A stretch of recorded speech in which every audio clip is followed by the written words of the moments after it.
Maniga Tripatana Yogi, Tripantia Atute Yogi, Gureva Teacher for the Shukwe Ayo Saya Amiri Tata Maya Bomboli Chaco got Yotoba Iragado Point Chandi. Yes, I am going to live at the volume of Buddha do Pasadisa. Buddha Pinida, Shinida. Buddha do Pita Shida. But the city near the Jeep near me, G.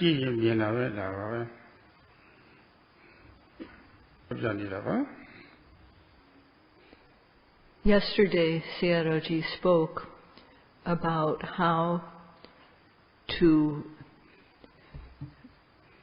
apply labels and observe whatever is arising in one's body now that we are practicing Satipatthana.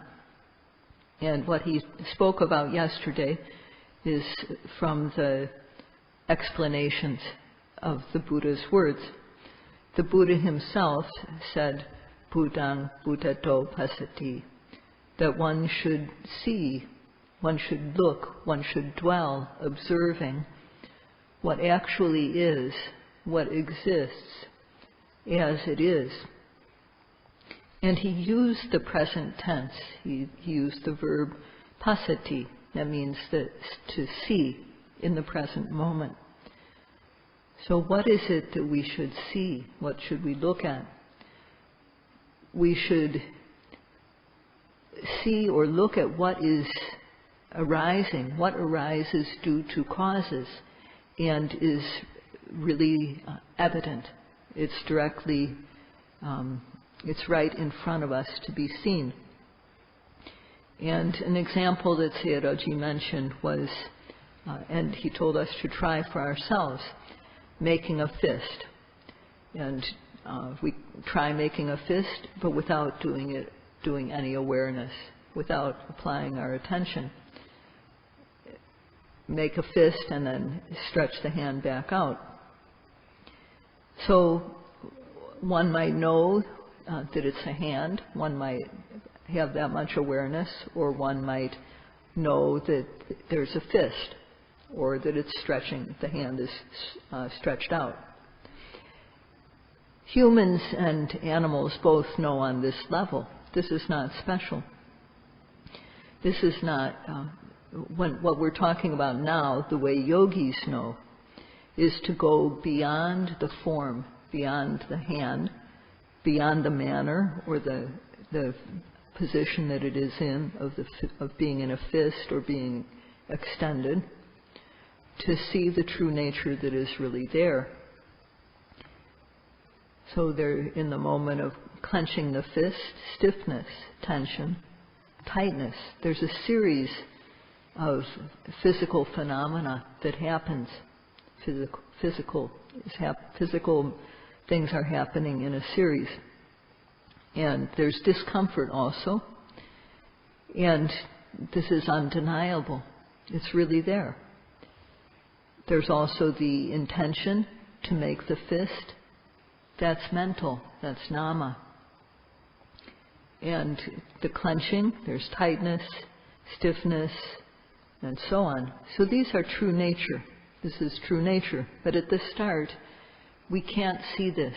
At the start, we're just trying to collect our mind. We're trying to get our mind together. Because all our lives, we've just let our minds go. We've neglected our minds. So now we're just trying to get our mind together. It's not that one can't see right at the start, but that it's not easy to do. So how can we get something that is extremely beneficial, extremely valuable, without putting in effort? When we buy something that is valuable, that is worth a lot, we have to pay a high price. And here in the practice, what do we get? We get purity of mind. We get the ability to distinguish between mind and matter, nama and rupa, to see how they are related as cause and effect, to see how these mind and matter arise and pass away. They're unsatisfactory, they have no self. So one can see their various characteristics. And in the end, one realizes a guaranteed peaceful happiness. So this is very valuable. The yogis should understand by now that this is a very valuable, these benefits are very valuable, and therefore Sayadaw has been urging the yogis according to what the Buddha said. He's not just imagining things, making things up and telling us from his imagination. What Sayadaw is speaking about is combination of what is in the text and what happens practically.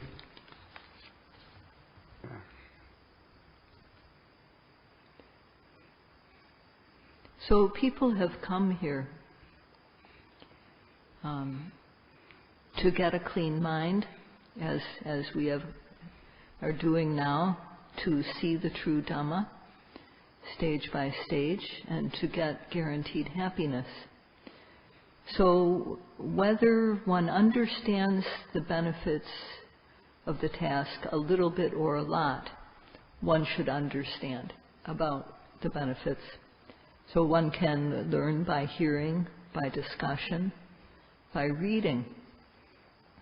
And whichever way one uses to learn, what is important is understanding about the benefits of the practice. And this is called understanding in this way, by learning, is called suttamaya jnana, learning by reading, discussing, hearing. And to some extent also, one can reflect, use our own reflective ability at this stage. And this is chintamaya jnana, that is reflective knowledge. So neither of these types of knowledge, suttamaya jnana or chintamaya jnana, that is what one has heard or what one has reflected about, neither of these types of knowledge can know true nature, not even a single bit. Only the knowledge that is gained through developing the mind, bhavana, maya jnana, can see direct knowledge, can see true nature. So knowing the benefits of satipatthana, one must have faith and a desire, therefore, because of having faith in the benefits, desire to get the benefits. So one shouldn't have, one's faith should be strong, so that one's desire to get the benefits will also be strong. One shouldn't approach one's work with the idea, well, is this really true? Is it really going to work? One shouldn't be half-hearted about it. So, and one also shouldn't just note, observe, stop and go. One should be continuous, work continuously. The yogis just have one job, and that is to put the mind on their body and to observe, look carefully at what happens in every moment, look carefully at the newly arising objects. That's the job, and later results will come from doing this. So a simile, an analogy for what we do is working a math problem. When we do a math problem, we need to know how to work the problem. And so for basic math, we need to know the different types of operations, how to add, how to subtract, multiply, divide. So we need to know the basic method for working the problem. And then we have to work it out. And we work it out step by step. So this is not this is not a situation where we're going to rely on a calculator to do our work. We have to, in solving the math problem, we should do it step by step, not skipping over any step. Because if we skip over in working the math problem, if we skip a step, our result is going to be wrong. So anyone who has worked a math problem knows this. And so we have to also, in practice, we have to use the method that has been explained here and go step by step. So each step of working the problem, each step of the way in the practice gives us one part of the result. It gets us one bit further to the result. And in the case of the math problem, when we get to the end, and then we can check our work and see we can check our answer and we can see that the result is correct. So in the math problem, we're not allowed to skip an operation. We have to do every single step and to reach the answer. And yogis too, they cannot skip over the steps. They've got to go step by step. So one has to start with faith in the practice, faith in the benefits it brings, and true desire to get the benefits, because from this effort will come, and from that there will be automatically sati, samadhi, and panya, awareness, concentration, and wisdom will arise. So an analogy for how we have to work is that of working out the math problem.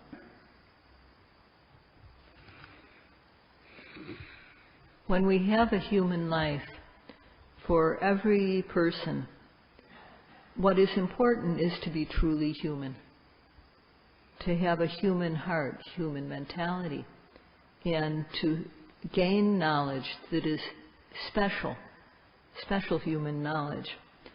And these are all important, but this last one is the most important.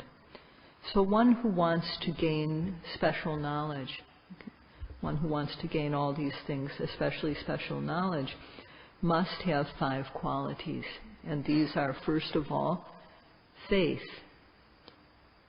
Second of all, health. Third, honesty. Fourth, ardent effort. And fifth, one has to see how what is related as cause and effect arises and then passes away. So if one has these 5 qualities, then continuing to practice, one is sure to get special knowledge. And this is what Sayadaw would like to speak about today as a way to encourage the yogis. Among these 5 qualities, the first is faith and confidence. Now, Buddhists, from the start, they have faith in the Buddha, but not because they understand the true qualities of the Buddha. So this faith that arises knowing the qualities of the Buddha is better. And if one is an individual that doesn't have faith in persons, in personalities, then to have faith in the straight path of practice, to have faith in this Dhamma that is well taught by the Buddha, Svakato Bhagavata Dhammo, that is the Dhamma that was taught by the Buddha, is well taught. When one puts it into practice, the results are consistent with the practice. And within this, of course, there's the understanding that when one does something good, it brings good results. That bad things, things done with bad intentions, bring bad results. This is a basic part of the Dhamma. So if one has faith in the Dhamma, or in the Buddha, and then knows the benefits of the practice, one has to have enough health in order to do the practice. So nowadays, there are very, very few people who can really be said to be healthy. So in such times, one can say that if one is healthy enough to eat and healthy enough to sleep a sufficient amount, then one is healthy enough to work, to do this work. So this means that having good health is a relative quality. It's not absolute. One has to have enough health to be able to do this work, and that's based on being able to eat enough and being able to sleep enough. The third quality that one needs to have is an upright mind. One needs to be honest. Now, everyone, all human beings, no one is free of fault. The only difference is how big or how small the faults are. So when one has faults, sometimes we have a fault, we did something wrong, and we're afraid to admit it because we don't want others to know. So then one hides the wrong thing that one did. And this is called Maya, hiding the faults that one really has. And one has to develop the courage, the courage to be able to face one's faults. One has to develop this courage. And sometimes, on the other hand, one pretends to have qualities that one doesn't really have. And some yogis are like this. They pretend, but they do not really have the qualities. They want people to think highly of them, and so they pretend. But this is not good. This is called satya, pretending to have good qualities that one doesn't really have. So one can't do this. Neither of these things is okay for a yogi. So as long as a yogi is free of this covering up faults one has and pretending about qualities one doesn't really have, if we don't do those two things, then we can be said to be honest. We can be said to be upright. Yogis, when they speak, they should not speak from their imagination. They need to report what really happened, not what they think happened. So if a yogi has these first three qualities, then that's quite good. Faith, health, and honesty, upright mind. A yogi who has these three qualities can be taught. The teacher can teach the yogi. So one should understand that these three qualities are very important. And for the teachers are ready to instruct the yogis in the practice.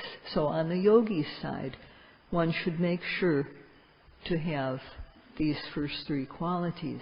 These are very important: faith, good health, good enough health, and an upright mind, especially an upright mind. So you have to show how you worked when you talk with the teacher, and you also need to listen carefully to the teacher's instructions.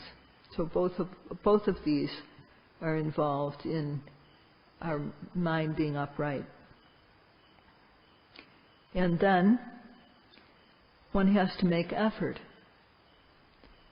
So in making effort, that means that during one's waking hours, one always needs to be applying effort, moment after moment, to observe the arising object. If one tries, one will come to be able to distinguish between mind and matter. One will come to see how they are related as cause and effect. And one will come to see how these mind and matter, these mental and physical dhammas, which are related as cause and effect, arise and then pass away. One will see how this happens very, very quickly. And when one does, one will feel very satisfied. One will feel joy. And of course, when these arise, one has to note them too. One has to understand that there are better things to come. One has to continue to make effort. One has to increase one's effort, make ardent effort. So when one has fulfilled the last quality of these five, when all these five qualities are fulfilled and one has seen the fast arising and passing away of phenomena related as cause and effect, then when one continues to practice, in this lifetime one is sure to gain the Dhamma. In the world, when people are nearsighted, then they can't see what ordinary people with ordinary vision can see. And so, in order to increase their ability to see, people wear glasses, and they have to increase they have to make the lens have the correct power to improve their vision. So some people need to improve their vision by 5 times. Some people need a lens that provides 10 times the power that they have. Some people need 20 times, and so on. And so the glass in the lens of the glasses has to be ground so that it provides enough power for the person to be able to see. And here, we can't just use ordinary glass when we try to see with the practice. We need to have some power, and we need to, like in glasses, we don't just use plain glass. We have to grind the glass so that it gives our eye the right amount of power. Yogis too, in order to see mind and matter, which are extremely subtle, in order to see how these are related as cause and effect and how they change. For this knowledge, our mind needs to have power, added power. And the first of these powers that we add to the mind is that of faith, and also desire to get the benefits of the practice. And then the next power to be added is effort. In addition, we have to add steadfast mindfulness, the collected mind, and aiming. Aiming is very important. Just like we have to grind the glass of a real lens properly, so too our aim has to be accurate. So we have to add these powers to our mind. And just like our glasses need to have the correct power in order for us to be able to see correctly, our mind needs to have effort, sati, samadhi, aiming, and in the early part it also needs faith and desire. So as we practice, these powers they increase. They become amazingly strong, and knowledge arises. So only if we grind the glass will we see properly. And this is an analogy. So we have to have the desire to know what is really there. And then we have to apply effort every second of the time. From that, sati and samadhi will develop. And when these powers develop strongly, to be strong enough, then one will see the very small details of what is happening in one's being. So one can't do this work carelessly. One can't just look here and there. One should do actions, small actions such as bending, stretching, turning, and so on. One should do these things slowly and carefully. One can't move about just the way one moves around when one's on the outside. One can't do things in an ordinary way. If one can apply oneself like this with care, then in 1 or 2 days one will see special things. And the more days one makes effort like this, the more and more special one's experience will become. So Sayadaw says to try and see for yourself. One who wants to see nama and rupa and how these are related as cause and effect, to see how these mental and physical phenomena related as cause and effect arise and pass away. One who wants to gain guaranteed happiness. For such a one, the Buddha said, to put these powers in your mind, to develop these mental powers. These powers are not imaginary, they are practical. First of all, knowing the benefits of satipatthana, one should have faith and desire to get the benefits. And this is putting the first power in one's mind. We can put this power in our mind because of knowing the benefits and having the desire to gain them. Without knowing the benefits of the practice, without having any desire to gain the benefits, then we can't say to have put this power in our mind. One who has faith in the benefits and desire to gain them will surely make effort, and this is the second power to put in one's mind, ardent effort. One should try every second of the time to observe what is happening, what is arising. Third, one needs aiming, accurate aim. The mind should be focused accurately. In that case, then sati will automatically arise and penetrate into the object. Samadhi, concentration, will follow directly when there is sati. And when these energies are fulfilled, then one will see the way one can see with a magnifying glass. One will see very clearly, and this is knowledge. So if one wants to see the true Dhamma clearly, then one should put these powers into one's mind. And if one does, within a few days one will see very, very clearly. So today Sayadaw has urged the yogis to develop these powers, to put these powers into your mind.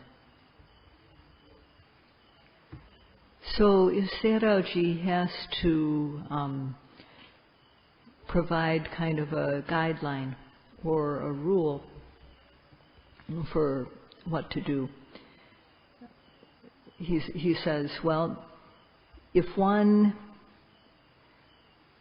observes, if one doesn't observe the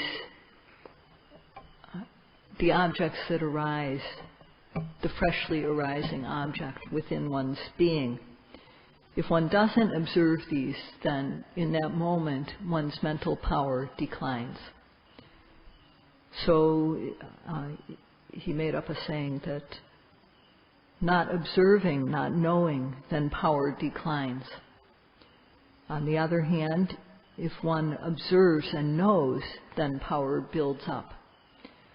So basically, if one doesn't observe, then the mental powers decline. If one does observe, then they build up. And so when one stands up when you go from sitting down, from being seated to standing up, if one does this really quickly, if one goes from standing to sitting quickly, if when one walks, one looks here and there, then the power that was already in one's mind leaks out in those moments. The power leaks out, and if we let that happen often enough, all the power that was in our mind will just leak out, and we won't have any more power, any more mental power. So if we have come here to practice, then we have to try to put these powers in our mind every waking moment. So remember that if we don't observe and then we miss, the mental energy declines. And if, on the other hand, if we observe, then the mental power, mental energy builds up. If one works as instructed, then one will for sure come to a conclusion about the Dhamma, about the truth of the Dhamma. One's faith will be confirmed, and then one won't back up. One will never back up from the practice, and one will be smiling as one continues to do one's work. So Sayadaw would like to see this happen. He would like to see the yogis in this situation. So he asked that the yogis always remember this little saying that not observing, not knowing, the powers decline. One's powers decline. Observing and knowing, one's powers build up. And with this in mind, you'll be able to try every second of the time and gain special Dhamma. That's all for today. Sadhu, sadhu, sadhu. Imaya